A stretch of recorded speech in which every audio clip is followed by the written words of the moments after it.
this episode of the Joy of Liberty podcast, we'll cover such topics as automation, contemporary political ideologies, the resignation of Richard Nixon, its legacy, and what that might mean for the 2020 presidential election.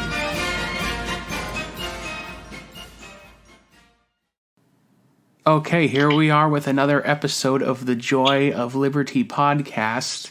Here I am with my father, Lee Howard Heller, and my name is Lee J. Heller. And our motivation for today is something that my dad saw at the Home Depot, which unfortunately we both have too much experience with. But tell me what was bothering you today. Well, they have, at Home Depot I sit for a contractor, so I mainly have time observing how Home Depot operates with its employees. So they are very happy when they first get their job. There's a lot of turnover. It's mostly young part-timers. And the ones that manage to hang out and see it through, it's a matter of usually 3 to 6 months that they're just miserable. So, Home Depot has all these, flashy programs and party funds and things and do a good community, blah, blah, blah, blah. But basically what they do is they reduce the head count to make, have less people and have the remaining people work like dogs trying to cover the work that's meant for 2 people and expect one person to do it. I mean, this is what business has done forever.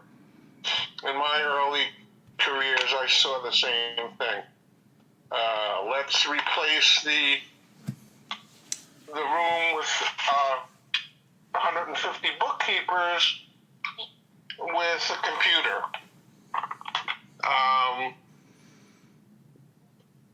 Anyway, so they have what they call a key hut, where people come to get copies of keys made. It's a hardware store. And they don't cut keys like the old time locksmiths. It's this little machine and they put it in and blah, blah, blah. But the thing is, when people come in to get a key made, they have to wait.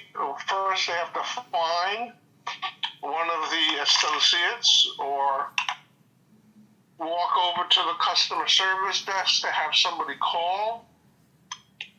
And, it's inconvenient. You have to wait for some struggling employee that's helping 2 other customers in 2 different departments. So what they installed this week is basically a robot kiosk. And it's a machine that has a touch screen and start here and you press that and then it instructs you what to do. Insert your key in this slot and then it scans it and there's a big turntable inside like a jukebox and it finds the right blanks and it makes a copy of the key.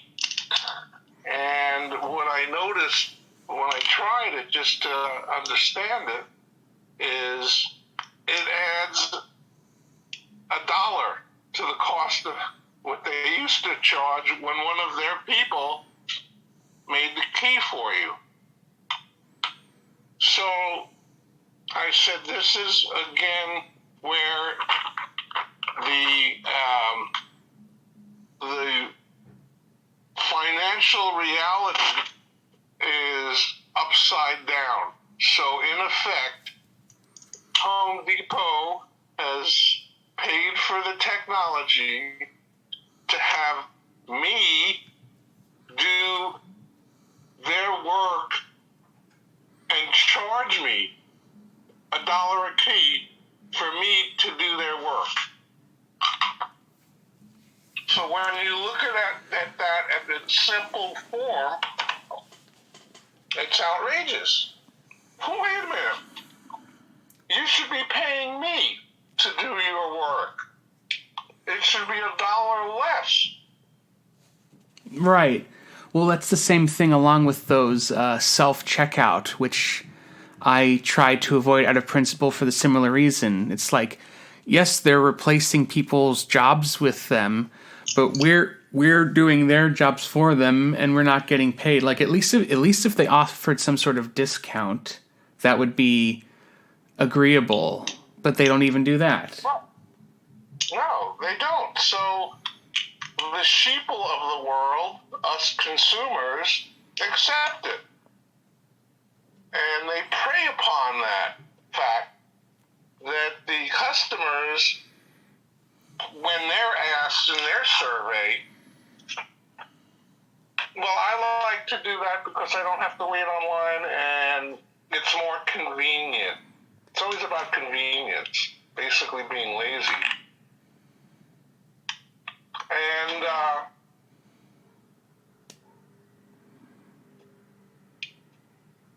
people don't realize the long-term repercussions.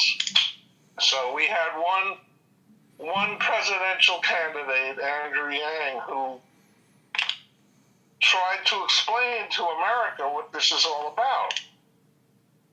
That there'll be no jobs because everything will be automated.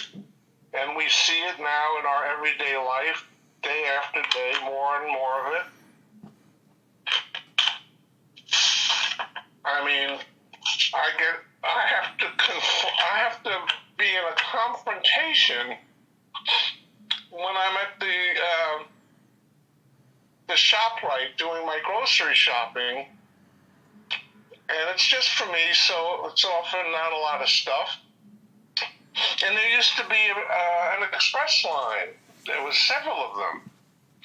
And that was for the convenience of the customers who had, small number of items, 10 or less, 20 or less, so that you can get through and not get stuck behind these people who have, carts over brimming that'll take a half an hour to ring the one customer up.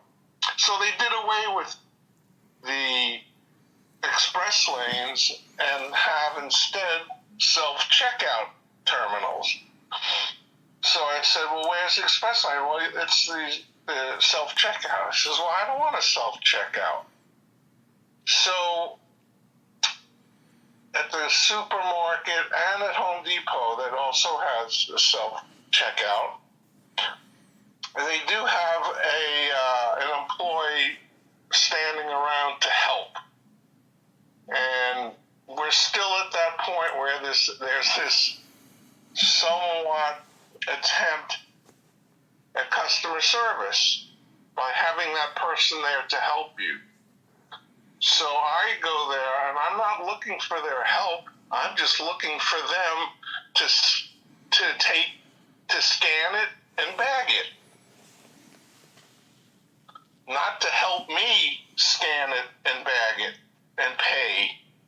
So those three parts of the operation have been turned back on me without any discount, without a rebate. So I'm doing the cashier's job, I'm doing the checkout clerk's job, and the bag packer job. 3 of them. And didn't you tell me in the past that actually other customers were giving you grief at the Home Depot or the grocery store for basically objecting to having to check out yourself? Yeah. I mean, it's a confrontation. I have to argue with the employee. No, I don't want your help. I just want you to perform the service that I'm paying for. And that's like, whoa. Well, this is meant for you, for your convenience. I said, no, it's not. It's to get rid of your job.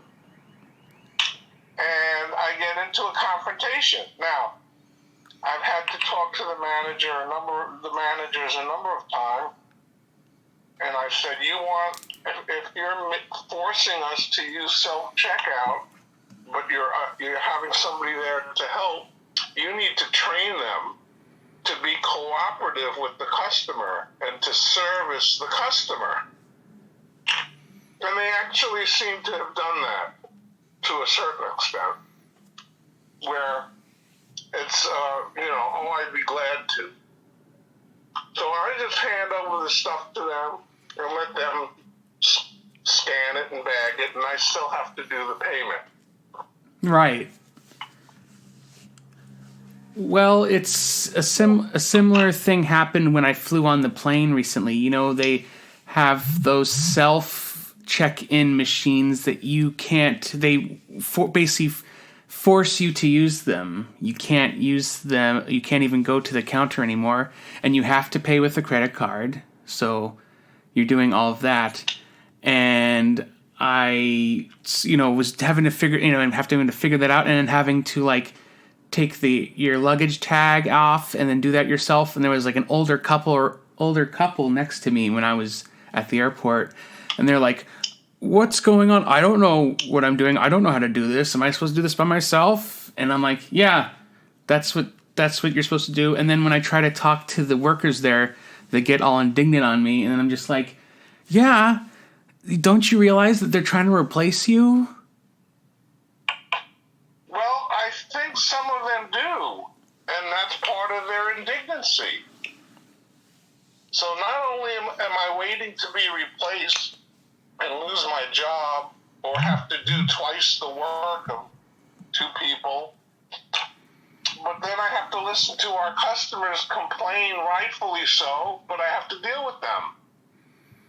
So I think some of them are indignant that way, but some of them are just nasty.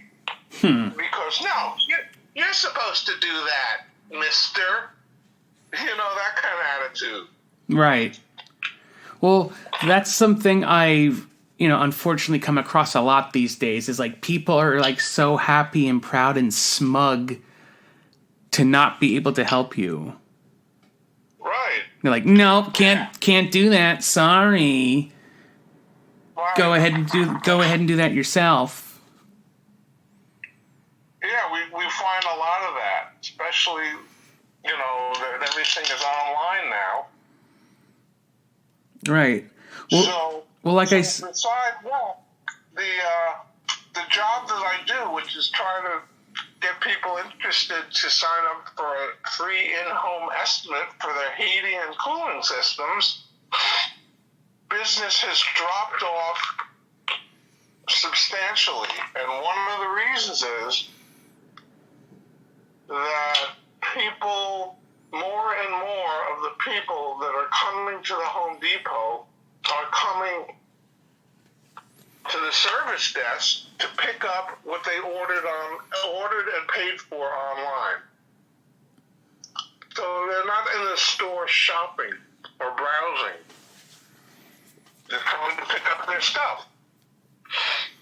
And the workers who were usually around putting things in order and being available to help you, all they are now is order packers and pickers.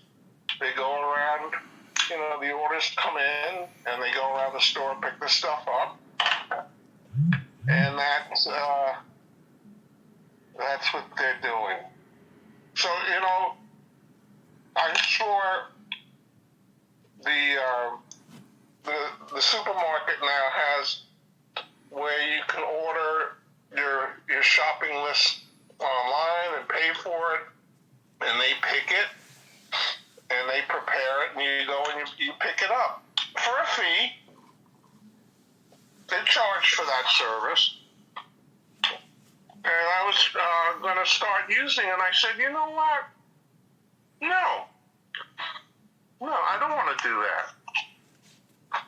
I want to walk the aisles and look at the products and read the labels and get a little exercise. Well, you're certainly the last of a dying breed when it comes to that. That's like contrary to anybody else. It's like, I don't want to have to go into a store and talk to people. Right. So my tenant, he has DoorDash deliver his food from the restaurants, from the McDonald's. He gets McDonald's delivered. If you order at least $12, there's no charge. So you could just fucking sit at home and be a consumer, and the providers have us doing their work. So I don't know. It's so clear and obvious impropriety. But like you said, I'm a dying breed. The rest of the sheeple seem to love it. Great. I don't have to go drive to the McDonald's and deal with the underpaid help there. I could just order it online, and somebody shows up at the door with it. So I think it goes without saying is the biggest thing that Andrew Yang was talking about is the universal basic income, which is basically going to happen. Right. Or, as I always say, you're either going to have to do universal basic income or decide who pays to pick up all the dead bodies.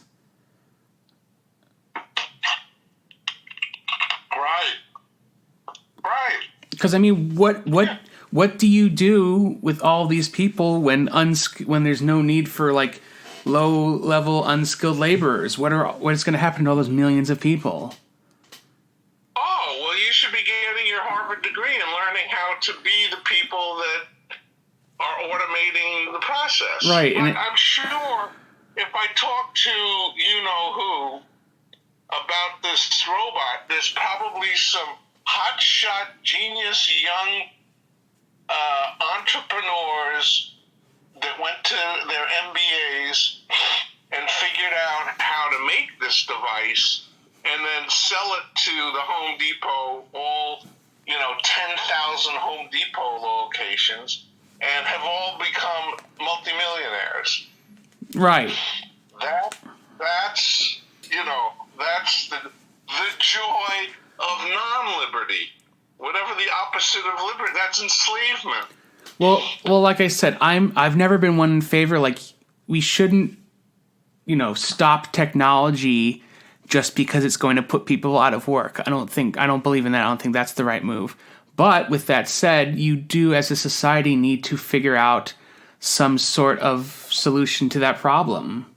So, like I said, like toll takers, those are basically obsolete. I'm surprised they have anybody left. Everything's done by Easy Pass or electronic. So, right. So, and you have people saying, like, I think it was even Joe Biden saying, like, let's train like coal miners to code. And like, I think that was also Andrew Yang as well, is that someone who says something like that obviously has no idea what either one of those jobs actually means. So right. We need to figure out, you need to have some solution.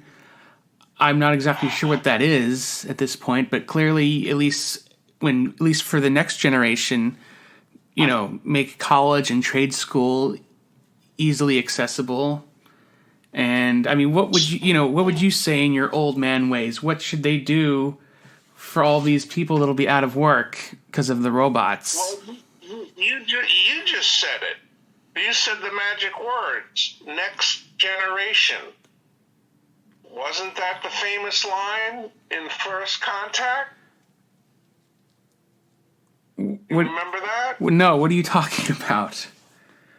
That we don't need money.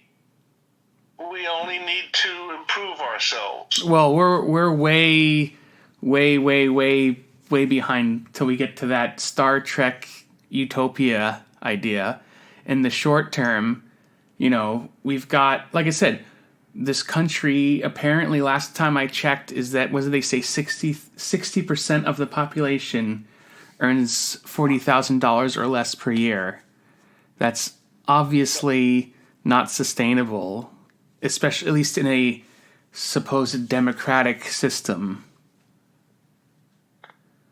Well, the solutions? I look at the solutions sort of like I look at the climate change, which I've been following as a science buff for at least 60 years. I remember thinking about it on my science project in 7th grade. So the climate change solutions are all, the technology has been there and is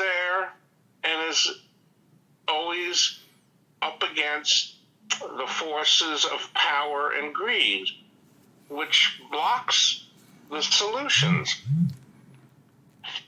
You know, just you go historical, the famous story of Harvey Firestone and Henry Ford or Goodyear Company, whichever one it was, where they went to every city in America and bought the public trolley systems. Well, that was famous. That was famously done in L.A. They have pictures of all the trolley cars just stacked on top of each other, crushed in the garbage dumps, basically. But yeah, they just basically, you know, bought out all the electric cars in the cities, and then, you know, go buy a car, basically. With Firestone tires on it. Right. So, you know, that's the I want to call the boogeyman of modern capitalism, American capitalism.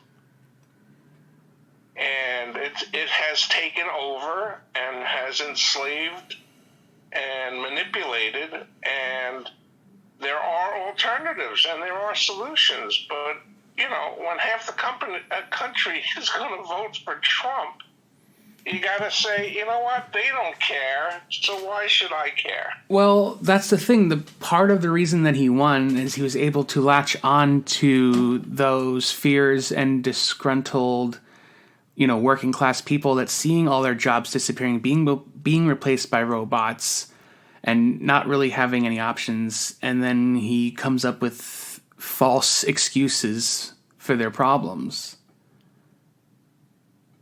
The lies. Right, because you know, it's, put it this way, it's obviously, it's, you know, it's not the immigrants aren't the problem, because, you know, first of all, if let's say it is the problem, then shouldn't you be going after the companies who illegally hire these people? Oh my God! Right? What's wrong with you? You literally never, in this whole discussion about illegal immigrants taking your job, you never hear anybody say that at all. And I think I actually remember seeing there was a news report that they raided some company, like some agribusiness farm, and they like arrested a bunch of people there that were illegally working there. But nothing happens to the employers. Right. The owners of the company, they're having us taxpayers pay our ICE agents to deal with their illegal. Look, every job I had, and I had a number of them, you had to sign up to prove your citizenship, right? Yes. So why are they required to do that? So, if in fact they hire people that aren't citizens. Right. You know what I'm saying? Why are you requiring Associa, the property management company, when a new employee comes in, they have to fill out their tax forms and they have to fill out their proof of citizenship? Why?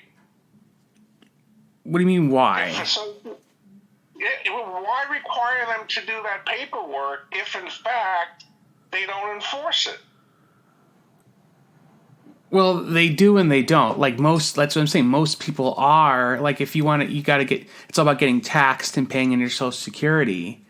So they have to know what numbers, what your social security number is and things like that.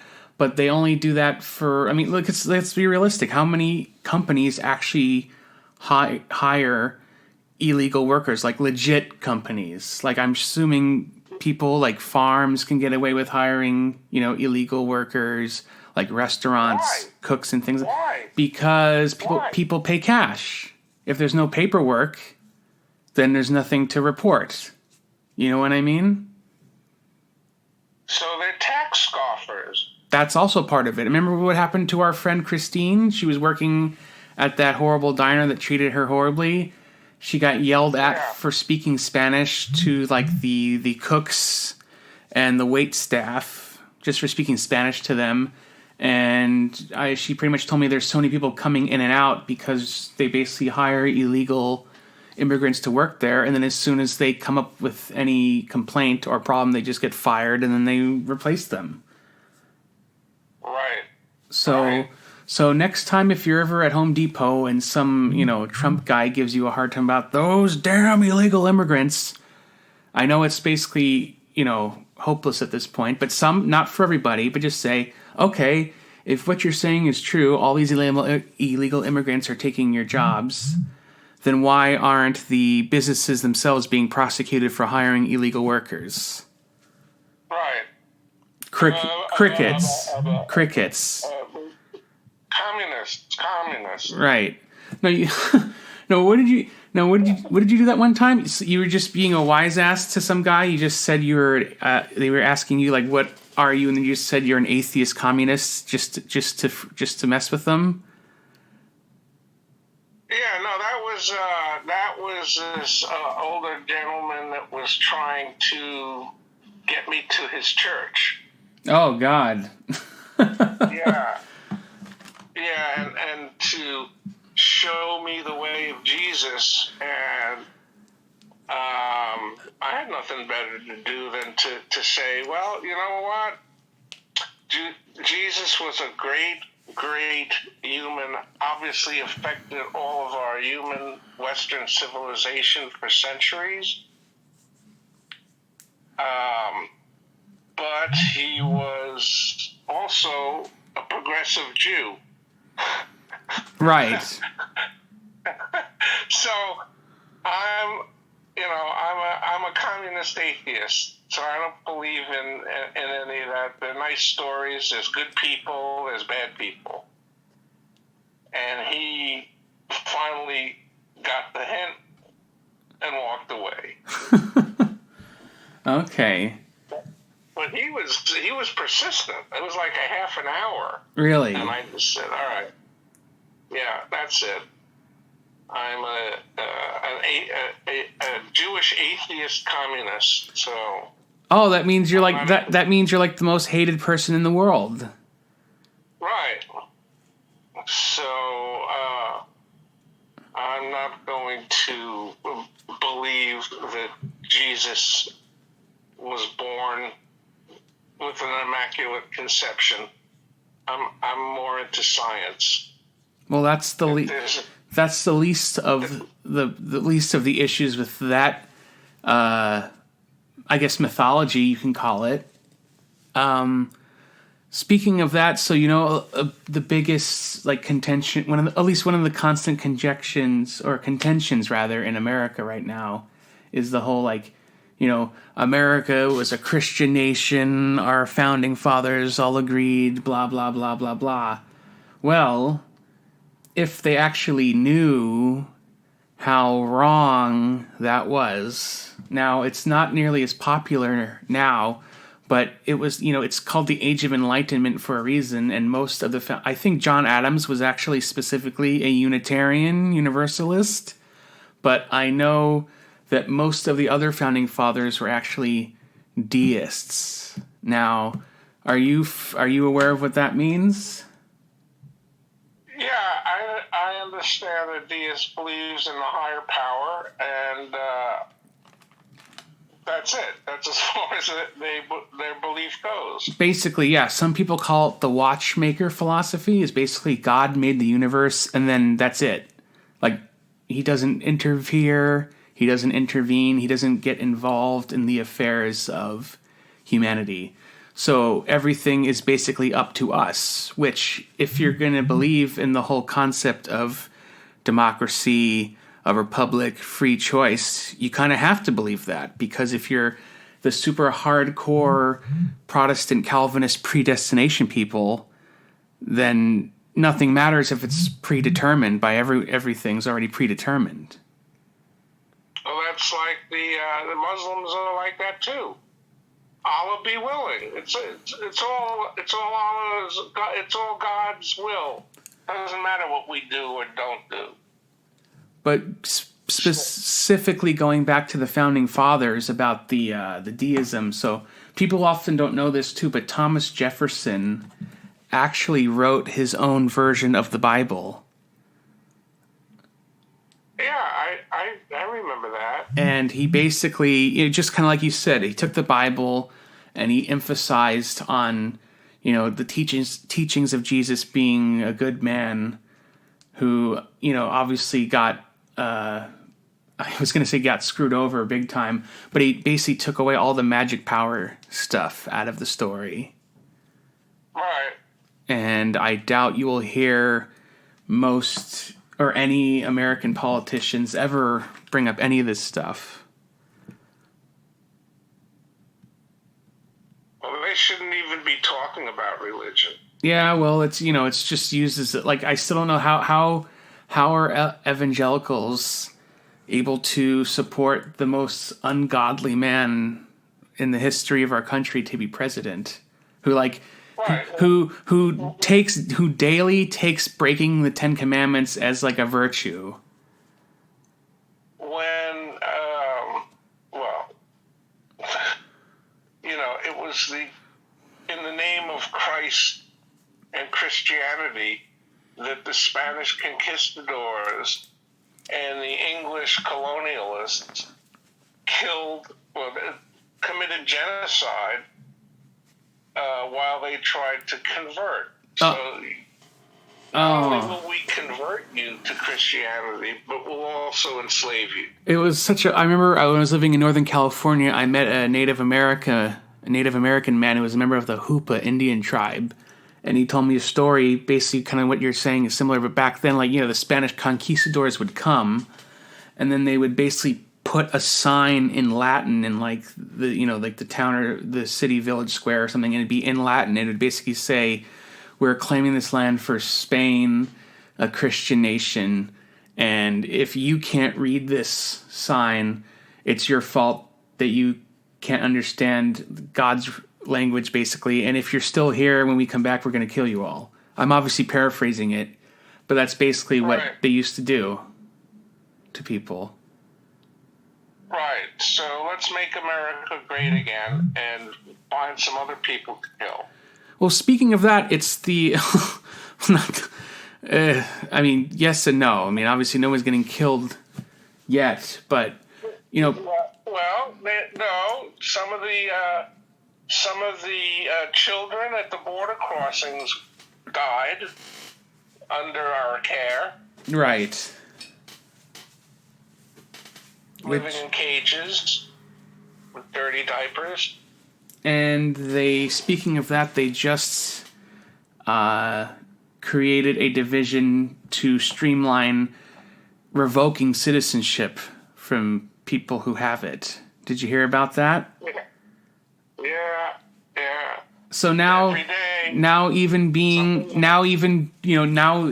what they said, follow the rules, get in line, isn't even good enough. Now they say they're only going after people who either lied on their application or are criminals. And that may be true, but it's not that hard to see how that system can be exploited just to get rid of people they don't want.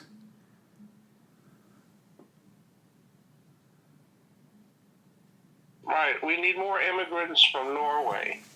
Nice white people. Well, they don't really want to come here most of the time. Right. Because everything's awesome. They're consistently the happiest people in the world and have the highest standards of living. Right. So, meh.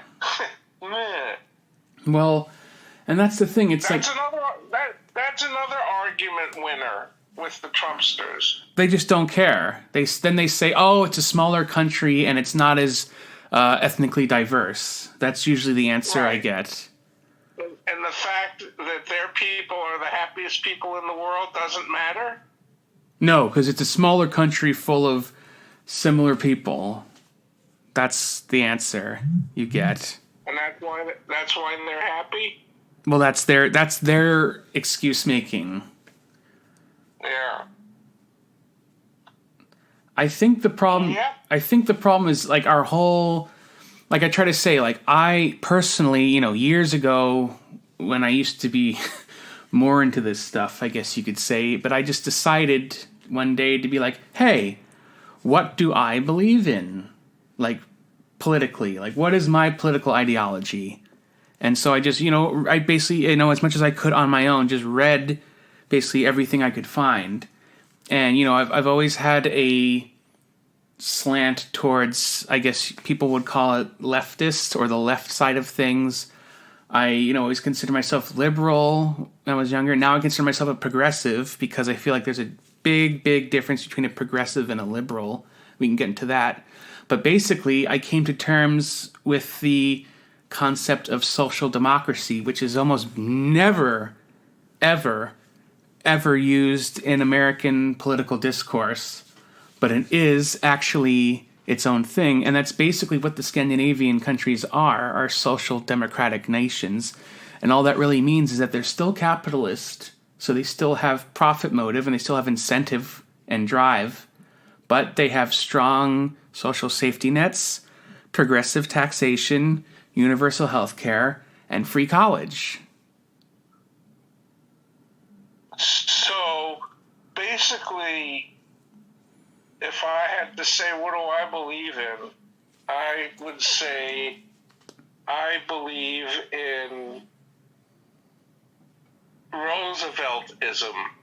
Well, Teddy, right. Teddy and FDR. Right. Whatever they did, they were right. Well, that's the thing, and that's basically, FDR, and in hindsight, is considered a social democrat because he basically had a strong social safety net, strong government programs to help the people. But it wasn't, socialism is a scare word that they used to smear people with, and all that really means is redistribution of wealth and basically the government owning the means of production, right? Well, when I went to school back in the 50s, 60s, when we did have CID, it was called Citizens Education. I remember the textbooks. They were big, thick things. And we were taught about capitalism, socialism, and communism. There's three different types of economics. Okay, so go ahead, give me the 1950s New York State public school education definitions of those terms. All right, so capitalism under John Locke is that business will progress of its own skills, and companies will be owned by singular owners or public ownership, and is based upon the fiduciary responsibility to produce profits for the shareholders. Okay, that's basic capitalism. Then communism was where the government controls all of the modes of economic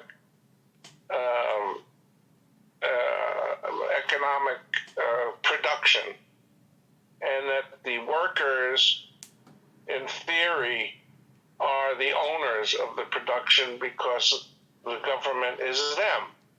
Right. That's that's Marxism. That the people own the business, the workers own the business, and then socialism was, like you said, was a economic system to provide service where the government provides services to the people, and other than communism, the capitalism and the socialism were basically economic systems that were supported by democracy, but also through dictatorships, and that the communism was undemocratic in its practice. So, Marxism really never was done. It became Leninism. It was the fight with Trotsky and Lenin. And that's where communism was changed from control by the powerful elite leadership, taken away from the workers. So that's at least your 1950s New York State public school education version of the events. Right. Because now, you talk to some people and anything to the left of Donald Trump and the Republicans is a communist. You'll find someone who thinks that. And I feel like, our whole system, they always talk about this BS, they talk about right wing and centrism and left wing and radical left, whatever. But basically, ever since Reagan, our politics has gotten more and more to the right. The right wing goes more right. Then they ask the Democrats or liberals to meet them in the center. So it's not the middle anymore. So, a lot of centrist Democrats today would basically be to the right of Rockefeller Republicans. Yes. Right? Wasn't that Nelson Rockefeller who actually helped build up all your schools when you're going to college there? Yeah. No, he expanded the New York State colleges and universities, completely revamped them and modernized them and expanded them. And I went to my first year, 1968, I went to New Paltz State College, which had been an old ivory-covered teachers' college with about 350 students in each class of, seniors. And my year, they opened up the brand new built administration building, science building, dormitories, and the class size went from 350 to 2,000 students. Oh, and by the way, I just want to add before we forget, when you were going to college in New York State, you were from the city, so you could have gone to City College for free. You could have gone to Hunter College for free, right? Right. That's when the New York City school colleges were no tuition. Right. So even then, that was free back then, and you went to New Paltz. And how much was it back then to go to New Paltz? $1,500. For what? A semester or a year? $1,500 a semester. So that's still a hell of a lot cheaper than it is today, obviously. But the fact that you even used to have free education in New York City, California used to be the same thing too. State colleges used to be completely free. And I had student loan was at I think it was 3% interest. Yeah, but I wanted to go back to the whole political ideology and stance. So yeah, so you have Rockefeller Republicans don't exist anymore. That's not even a thing. Those are gone. And can you? No. Yeah, can you imagine any Republican supporting that kind of education development in any state? If there is out there, I haven't heard about it. Well, I just wrote on the internet to somebody, responding to somebody's comments. I said the Republican will soon wig out, spelled WHIG, will soon wig out, and there cease to exist, and there will be a new party named to be advised. I don't know what they'll call it, but it'll basically be super alternate right-wing Trumpsterism, and it'll be a party, and it'll have lots of supporters. See, I actually think it's going to be the exact opposite, because Trump has basically taken over the Republican Party. They're basically completely in lockstep with him. There were a few guys that were actually trying to challenge him in the primary for president. They actually canceled a bunch of primaries and caucuses. They just canceled them. So much for democracy there. But they're going to fail eventually because there's not enough of them, and they're all old white men. Well, yes and no. The only reason they went down this road, ended up with Trump and all these is out of desperation. I've said this for years. Basically, changing demographics have basically indicate that based on their current trajectory, that they'll be obsolete and non-viable party. So that's why they basically came up with all this, race baiting and cultural issues to get people to vote for them. Right.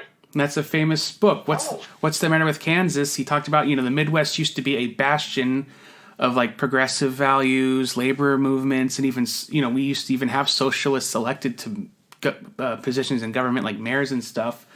But over the years, they turned them with all the social issues because they knew they needed to come up with a reason to people to vote for them. So, abortion became a thing. And they don't care. They really don't care about that, because that's just to get. Then they talk about abortion, but then they pass tax cuts for rich people. So they say one thing and do another, and nothing is more blatantly evident of that than, again, the Trump, just blatantly, literally doing the opposite of everything all the time. Now he came out, his new budget proposal basically came up for billions of dollars of cuts to Medicare, Medicaid, Social Security, even though, of course, when he first ran for president, he said he wasn't going to do that. But, of course, he wants to do the exact opposite of what he says. So, right. Go figure. And what he says is all a lie, so what he says really doesn't matter. Right. It shouldn't matter. So, because it's all a lie. So you just have to do the exact opposite of what he says. Or he's delivering what the followers want to hear. I think that's part of it. I think we got to a point where a lot of his supporters, at least the diehard 30%, they don't even care if it is real, and if it does hurt them personally, as long as he's sticking it to the deep state. I feel. Well, you're right. That's definitely part of it. There's certainly buyer's remorse out there for a lot of voters who, they just couldn't vote for Hillary. I understand that. Voting for her meant absolutely nothing would change. And they were so desperate that they took a chance on a loudmouth, lying fraud. But there was a chance something would be different, as opposed to guaranteeing nothing would be different. I can understand that.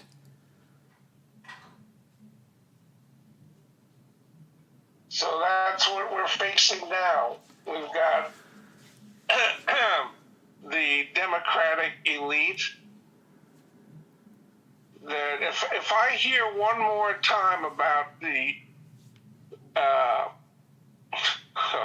Jesus, Biden's got this big push on now, so that the progressives are going to lose to the moderates. Well, the term moderate is a joke and a falsehood.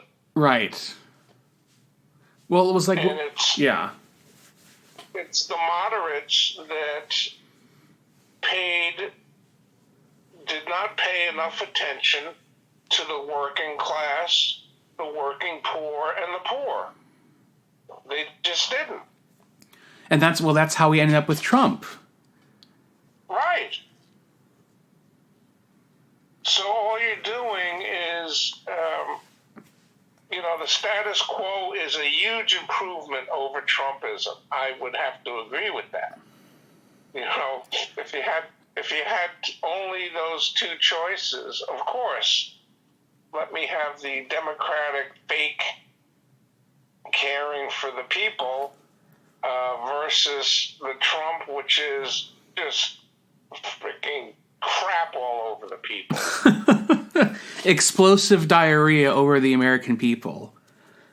Right. That's what we have now. So anything that dials that back, and even if it's only a halfway dial, I'm gonna support it. I will. And the alternative is my historical surrender to the will of my countrymen, and I went through that with Nixon. Political activism, millions of us marching, millions of us demonstrating, millions of us fighting the war and nuclear and the nukes, fighting for peace, the concept of peace and love, and found a candidate through the Democratic system and came up with George McGovern, a peacenik, a believer in peace. And my countrymen crapped all over him and re-elected a socially psychotic bad president in Richard Nixon. So when that happened, I surrendered. I said, that's what my countrymen want, not what I want. And I ain't going to change them. We just tried to do that. And so be it. So relax, calm down, live your life as best you can, and expect that the masses will not do what's best. Well, I mean, in the end, your movement was vindicated when he was forced to resign. You shouldn't have, it shouldn't have gotten that far. But due to his own, paranoia and psychosis, he basically let himself to have to resign. So there was some vindication from that, but it should have never even gotten that far. And 54 of his administration went to jail. I think that's the main issue with today and back then, is even though, more or less Nixon got away with everything, but at least his underlings, people went to prison. Right. They were punished for their wrongdoing. There was some justice. And it wasn't a personality cult either, because, people who wouldn't follow his orders, they would quit.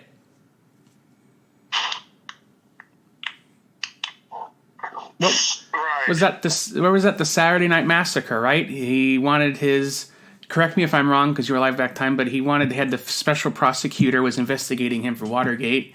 He wanted to fire it, so he ordered the attorney general to do it, and he refused. So he quit / got fired. Then Nixon asked the solicitor general to fire him. He also refused. So he quit and or got fired. And then, whatever sycophant was left standing, I think that was Robert Bork, ended up firing the special prosecutor. And the Attorney General, John Mitchell, went to jail. Right. That was the first one. I think the other one was the second one. But yeah. Yeah. Yeah, the first. Yeah. And, remember his vice president went to jail for tax fraud. You remember that? Remember that? Yeah. Remember that, people? Like, it's crazy how people forget. People forget. It's insane. And it just seems that this new cult of personality we have right now, that barely anyone's willing to push back. Anybody who does is destroyed. Even the small amount of credit we gave Mitt Romney for voting for an article of impeachment, he basically nuked himself in terms of his relationship with the Republican Party. Right. So, what do you think? With that said, so here's the thing. So that was basically your defining moment when Nixon got reelected. You're like, okay, this is what they want. Either I'm insane or they're insane, and they're the majority of the American people. So I gotta walk away. Basically, is what happened to you. Well, it wasn't just a majority; it was a landslide of re-election of Richard Nixon. A landslide. Right. The governor didn't even win his own state. Right. So it wasn't like the majority said, okay, the majority. No, it wasn't the majority. It was a super majority. It was everybody voted to re-elect Richard Nixon, who was so bad, such a nasty person, killing and bombing, and just terrible. And that's who got all the votes. Right. To be re-elected. It's like, hit yourself in the forehead. Duh. Wait a minute. What's wrong with them? No, I guess it's not them. I guess it's what's wrong with me to expect different. And then again, it's like poetic justice that again he ended up having to resign because of his criminal deeds.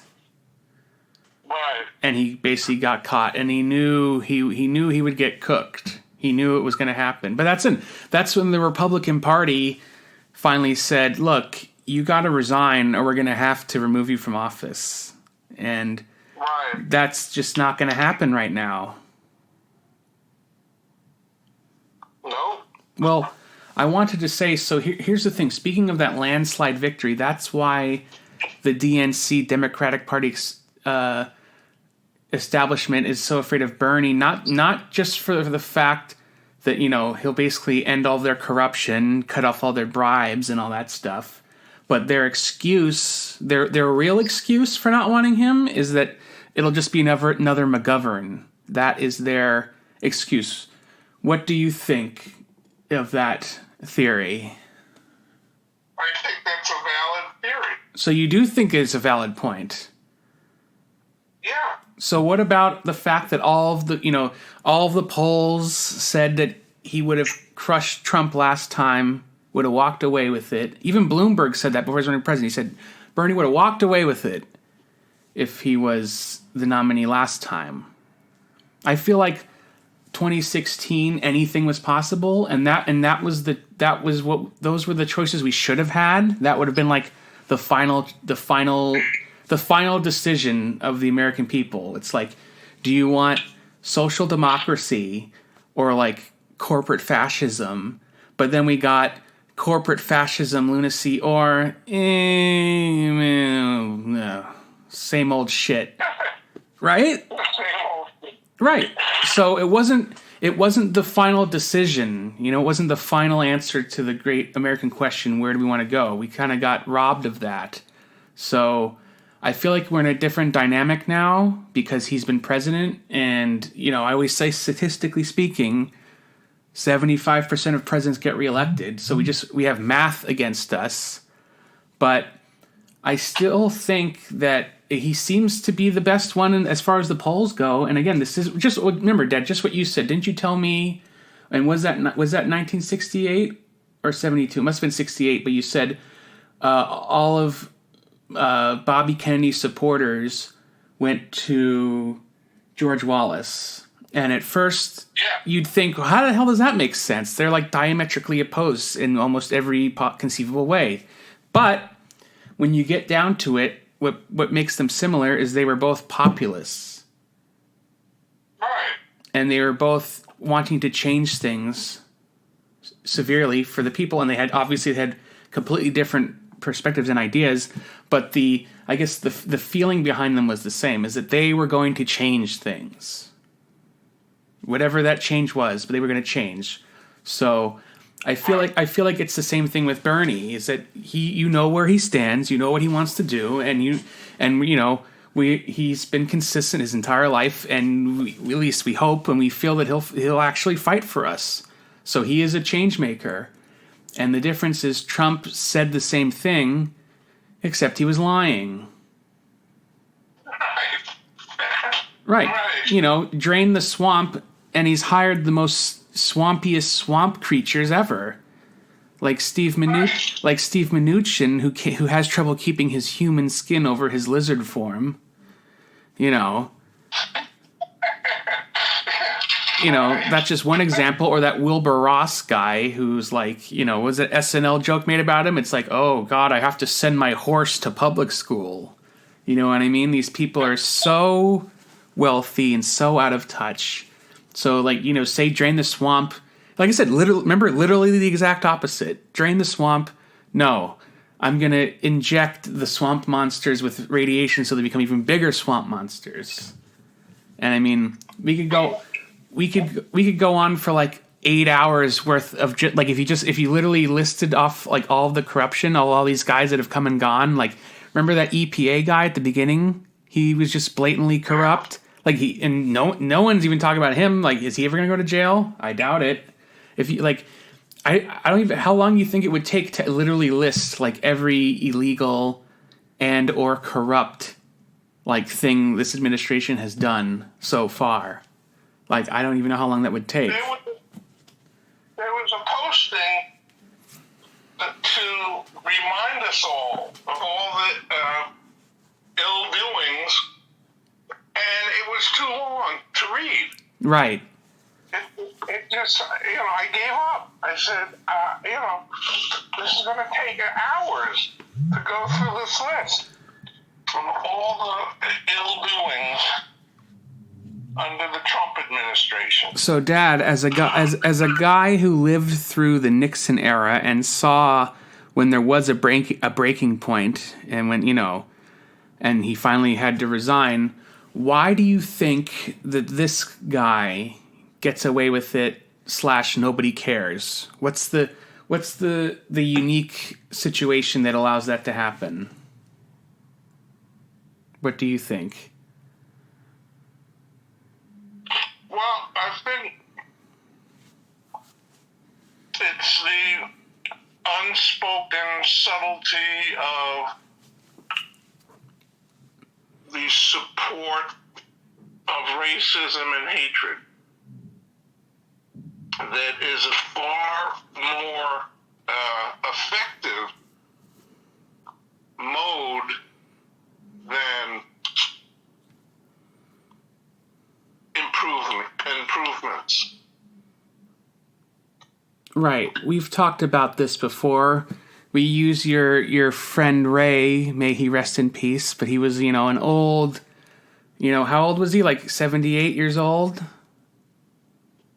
75. Yeah, 75-year-old, New York City Italian guy. Nice guy most of the time, but for some reason, he was just so pro-Trump. To him, Obama was the worst president ever. Things like that. And what did you get out of him from all your? I know you guys were friendly. You guys had conversations, and you'd get heated once in a while. You guys would have your back and forth. But at his core, what got to him the most? What made him so?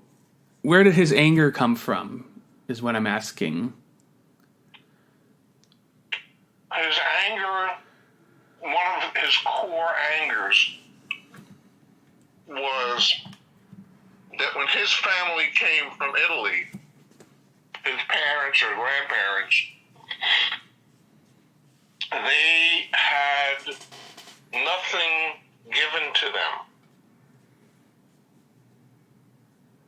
And in today's system, those people coming in are costing him as a taxpayer money to support them. And they don't deserve the support. So that's one of his main core issues with the liberals. Right. Because he's a bigot. Oh, so he was just a bigot then. Yeah. And I think our country is minorities by a majority. And that's the difference between us looking at the Trump regime compared to the Nixon regime. So you're saying that we're more racist now, or more? I think there's less literal racists, whatever that might mean to you, but they're just more angry. If that makes any sense, because it's not. No. It used to be it used to be institutionalized. You know what I mean? It used to literally be separate but equal, but now it's like the racism's in the undercurrent. It's unofficial racism. It's overt. It's overt. It's not undercover. It's empowering the bigots. They're all empowered. It's okay. It's okay to look down on the brown and black people. So it's okay. So basically what you're saying is, at least partially, is part of the reason Trump is able to get away with pretty much, actually everything, almost everything he's ever done, is as long as he picks on minorities, then his supporters can feel good about it. Yes. He's empowered them. He said, look, it's okay to lie. It's okay to hate those unwashed, third world, colored people. It's okay. They're bad people. They're racist. They're rapists. They're criminals. Well, I'll definitely give you... That's music to their ears, to the bigots' ears. Right, somebody's finally legitimizing their hate, basically. Yeah. Yes. That, to me, is the core of what we're seeing. Well, I'll definitely give you that for that. You know, they say he has that 30% that's never going to leave. I'll definitely give you some credence to that. And again, I want to go back to Nixon. People forget when Nixon resigned, he still had his 30% too. Yeah. Like in any political movement or political figure, they will always have their like sycophantic cultish supporters that will follow them no matter what. So everyone has that, and he has his. They're obviously, I'd say, even more extreme, but it's also it comes from the cowardice of the Republican Party, senators and congressmen. Aside from like people like Lindsey Graham completely flipping and saying the exact opposite of what they said before he was president, but he's got such a, I guess, stranglehold on the voters that they're all afraid of losing re-election if they come out against him. Right. They have all flipped onto his bandwagon because his voters will follow what he says. Right. And if they say that this Republican isn't worthy, is a traitor, is a spy, whatever. Right. Then his supporters will all vote against the one he says is no good. Right, because we've gotten It's to not complicated. Yeah, It's not complicated. we've gotten to the point where, like, if anybody in the Republican Party right now does any sort of pushback, they say that they're a deep state Democratic, like, spy or agent or something like that. Yeah. So That's the new terminology. You Right. remember back in my day, liberal was a positive tag. yes. Liberalism was a positive tag, and then it got corrupted to be a bad word. Those liberals. Right. Yeah, people like those damn liberals. Yeah. Yeah. And now they are those damn liberals. Well, yeah, that's that's the difference. Like I said, when I was younger and wasn't as informed, when you're given two choices, liberal or conservative, I would say liberal because, I just generally speaking believe in, doing the most good for the most people in general, be compassionate and we're a community of people, our country, we should try to help each other and be as best as we can be. Seems pretty simple to me. But, as I got older and learned more things, and this is when, at least in our house, the Heller house, we, after, we're both fans of both Roosevelts, and I always forget, people always say, well, you know what, the Democrats were the ones that owned slaves back in the blah, blah, blah, in the KKK, and it's like, yeah, and Teddy Roosevelt was a progressive Republican. Do you want to have this conversation now, or should we just stop? Like, things changed. So, yes. You know what I mean? Like, that, you can't deny that reality. So, yes, we're fans of both Roosevelts because they were both progressives, and they both, even though they both came from wealth, they were considered traitors to their class because they just wanted to help the people improve their lives and make the country a better place for normal people to live in. Doesn't seem what's wrong with that? So yeah, liberal. And I think they were supremely popular. Right. Well, that's the thing. FDR got elected 4 times. That's why they passed presidential term limits, because he was so popular. They couldn't beat him. He literally had to die. Right. And that's why they have term limits. So yeah, so that's where, at least at this point, they're to me at least, there's definitely, in the whole Democratic Party or the liberal or the left side in America, there's definitely division now. There's what we call like you said, the bad liberals. Those are basically the people more concerned with identity politics and like feelings and nonsense, and the neoliberals that basically sold out the working class, and the Clinton brand of Democrats, basically. Right. Let's close all the factories in the U.S. and open them up in Mexico. But we'll be nice about it. Yeah, but we'll be nice about it.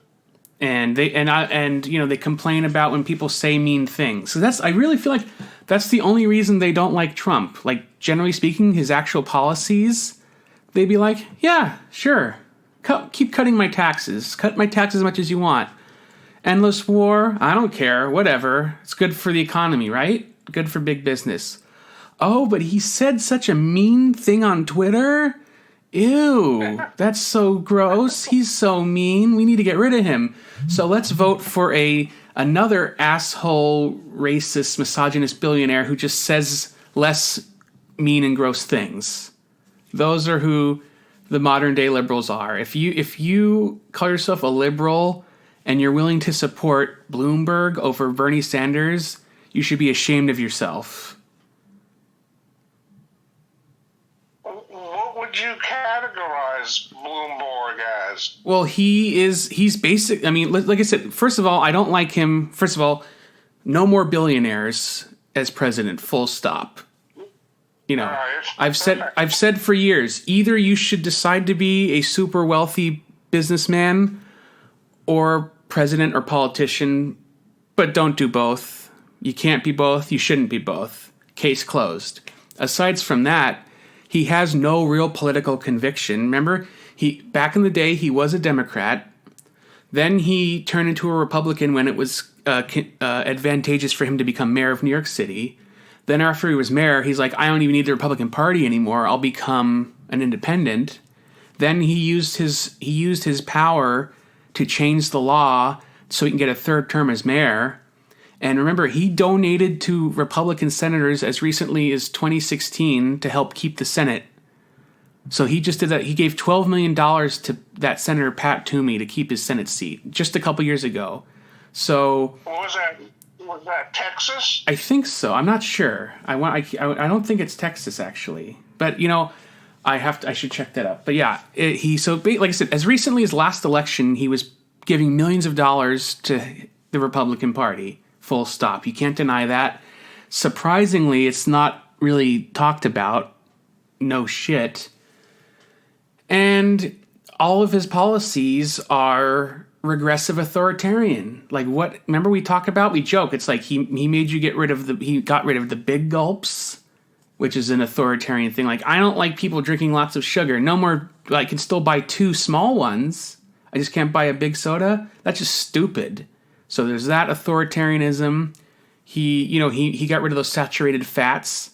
So I know you as a New Yorker are pissed off because he made your beloved famous Nathan suck.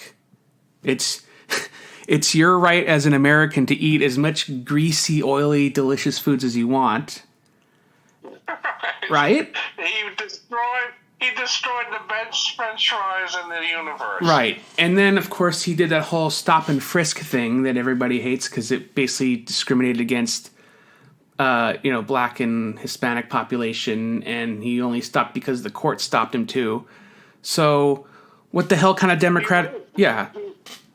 He also fought against the $15 minimum wage. Oh, yeah. He said he's never been for a minimum wage ever. So, right. and he has a 1990s policy on weed. He still refers to it as a dangerous narcotic. So, first I would say, bro, pump your brakes. This isn't 1995. This neoliberal. But I wouldn't even say he's a neoliberal. He's like full on like right-wing authoritarianism, and he changed he became a Democrat like basically metaphorically 2 weeks ago, and now we're supposed to like him? Like, is that a Democratic? Does that represent the Democratic Party? I don't think so. But that's what's being marketed by all the media, the corporate media, and the corporate Democratic Party. Well, of course, it's like, oh, let's say my name is John Q. Journalist. Michael Bloomberg's the head of a huge media company. I'm not going to criticize him because I might want to work for him someday. The end.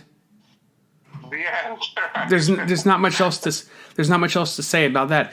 And then they give Bernie Sanders a hard time because he's not a real Democrat. It's like, yeah, no shit, I wouldn't want to be either, and that's why people actually like him. Part of his popularity is he's not part of the two-party machine. He's right. Like, Dad, no one's emphasized this, and they really should, that if he actually won, he would become the first independent president since George Washington. Oh, wow. Why doesn't anybody bring that up? Oh, wow. Right? Because he's still technically an independent. Yeah. He's just an independent pursuing the Democratic nomination. So think about that. Bring that up. Why isn't Morning Joe or Joanne Reed or any of these hack frauds talking about that? Rich hack fraud. Right, rich hack frauds. So going back to the difference, so yeah, they like, obviously Morning Joe is like the token conservative Republican guy, but most of the people on MSNBC would consider themselves liberals, and some of them are from are the, on one hand they're the weak milk toast white bread liberals. Like, I'll give maybe that to like Chris Hayes. Like, he's just he just plays ball most of the time. Sometimes he pushes back a little bit, but most of the time he just plays the game. And then there's Chris Matthews, who has worms in his brain now.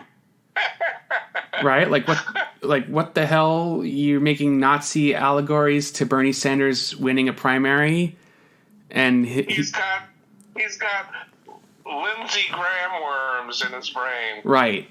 So that's a whole. But generally speaking, so yeah. So I'd say right now in the left wing side of the country, there's two groups. There's the traditional. We'll put neo in parentheses and liberals, and those are like the mostly like middle to upper class, socially liberal. They say fiscally conservative. They want their taxes cut, but they pretend to be for equality as long as they keep the minorities out of their gated communities. That's kind of how I see it. And if you say something mean on Twitter, we'll come after you. Bullshit, emotional garbage that does nothing in terms of policy. Progressives, on the other hand, like Bernie Sanders, I would say, get shit done. They're all policy-based. And that, notice, he doesn't really play identity politics. It's not me, it's us. We're all in this together. He doesn't try to pander to specific groups other than Right. the underclass as a collective group. So the liberals had a feeding frenzy to say, oh, the black voters in South Carolina are conservative and they're older and they're conservatives and the black vote is the Democratic vote, and like you said, it's all identity politicking. Right. Bernie, remember, did you ever see that interview he gave was it the New York Times? It was hilarious. They were interviewing all the candidates to decide who they were going to endorse, and Bernie's just like, I'm not one to care about like pleasantries. He's like, oh, happy birthday, how you doing? He's like, I don't care about that bullshit. Like, you should have seen the looks on their faces. Like, he doesn't, you know what I mean? He doesn't pander. Like, he's still a sincere guy. I think that's kind of why, I'm just making this observation to you, but, hell, you're from Brooklyn too, right? So, I think deep down, you kind of have a similar vibe going on, if that makes any sense. Oh, absolutely. Like, you've lost your accent. He's managed to keep that Brooklyn accent his entire life, but, you're both Brooklyn boys, and you have the same kind of mindset. Like, you mean well, but you're not trying to impress anybody. Right. It's a hard-edged humbleness. Right. If that makes any sense. Yes. A hard-edged humbleness. Yes. I don't need to ask you how you're doing this afternoon. If I really cared, I'd want to sit down and have a coffee with you, but I'm not. I'm just making a pleasantry because. Right.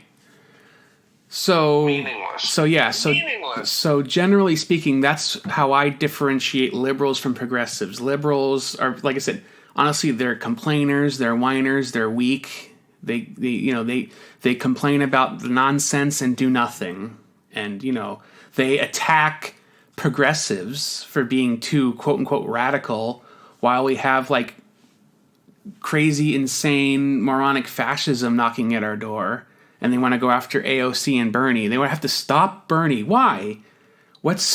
All he wants to do, generally speaking, is give your children health care and education. What the hell's wrong with that?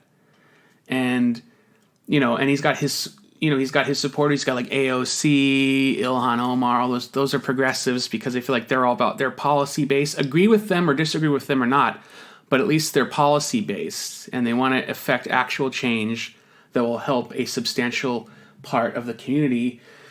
Liberals, like, on MSNBC, they just complain about what people are saying on Twitter and complain about Bernie bros being mean, when it's like half or more than they're probably just bots anyways. So it's like they complain about, and it's like, even if those are true, get over it. It's not like Twitter is reality. I think Twitter is like a cancer on our society. How much better off would we be without that?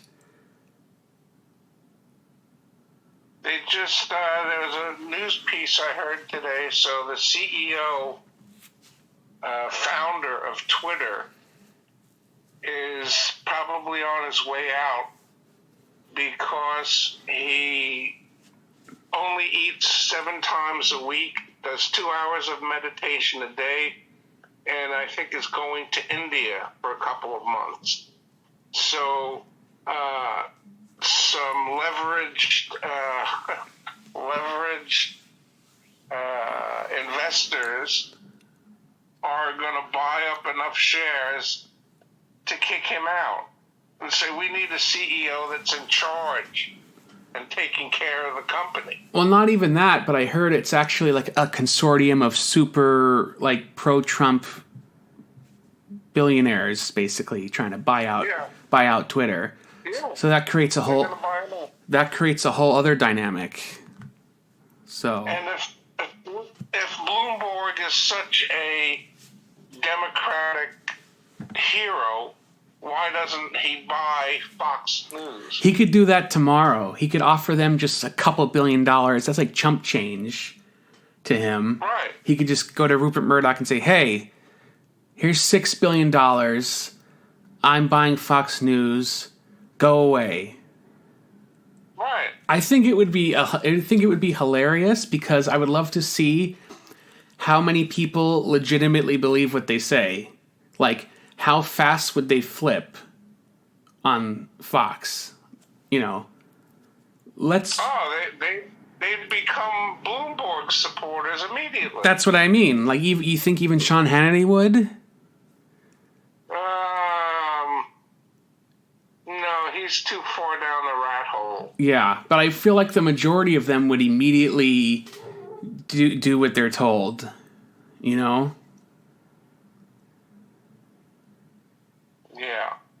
So. All right, I think we've definitely turned off anybody that was ever going to listen to this. Well, it doesn't matter. I'm having a good time. So.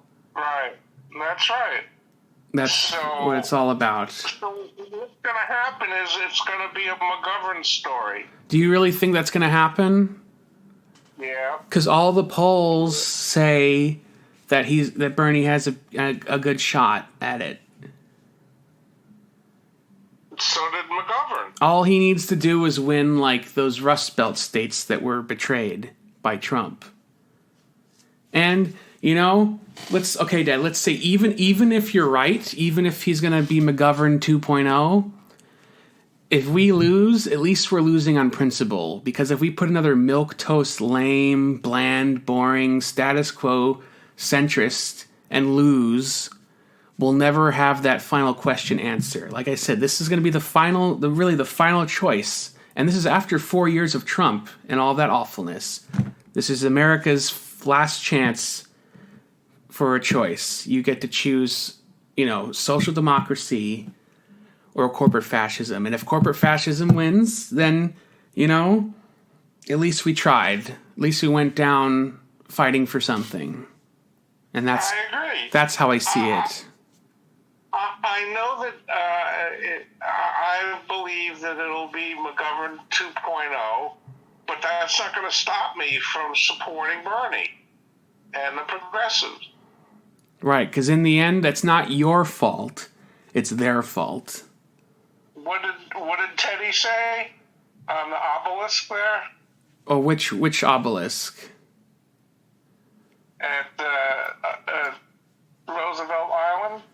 I'm paraphrasing it, but basically it says a worthy man does the right thing against all odds, even if everyone's against him. Something like that. I forgot exactly what he said. But the virtuous man does the right thing in face of adversarial people. Something like that. So it was more paraphrasing that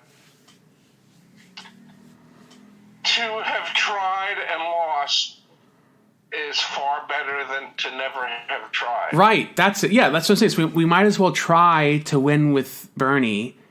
At least we would have tried instead of half-assed measures like last time. At least we'll know. And if the majority of American people really would rather have another 4 years of diarrhea, then so be it. Can you believe it? Can you believe that the people are so duped and manipulated? Yes, I can. Because that's history. And I think we'll leave it at that. All right. All right. Until next time. Until next.